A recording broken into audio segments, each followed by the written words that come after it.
You lay it out that the singular story we've all been told of behavioral change is to start and stop, but we're not told how to sustain.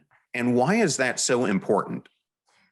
It's so important because, like anything in life, we do what we're taught to do, right? If the story of behavior change, which is very outdated and simplistic right now, has taught us to do something, it's taught us to start and stop.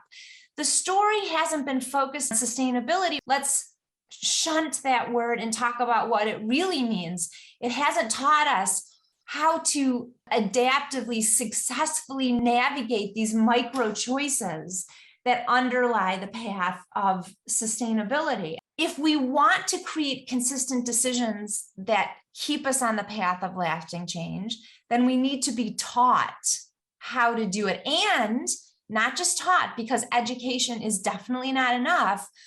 We need to be compelled and inspired.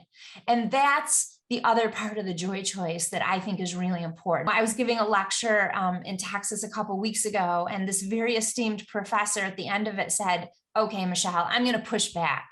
Do we really need to teach people that something is better than nothing? Like, hasn't that message, at least in the physical activity world, been out there for 30 years with the Surgeon General's report in 1996? And it's like, I can't believe that such a simple message we actually need to teach people."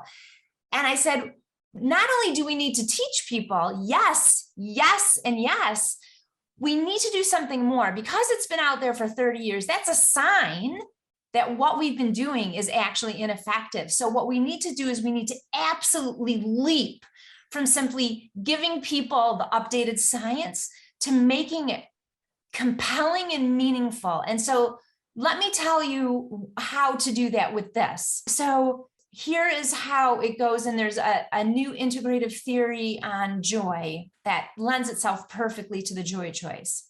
Joy reflects feeling that there is complete alignment between what we are doing in the moment and our core sense of self. So whenever we or our clients or employees or our patients are making an in-the-moment decision that favors their greater eating and exercise goals, what's actually happening is that we are realizing, we are actualizing who we truly are. And that is why we call it the joy choice.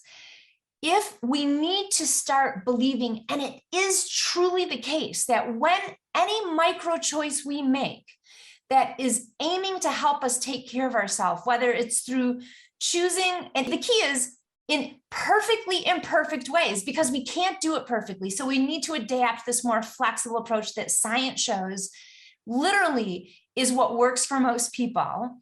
But we need to understand and believe that these micro choices is affirmation that we are worthwhile people, actually validating our values and our core identity. And that is why we need to shift from simply talking about the perfect imperfect or something is better than nothing to I'm picking the joy choice. It isn't what I planned. It isn't what I hope to do, but gosh darn it, it's good enough for today.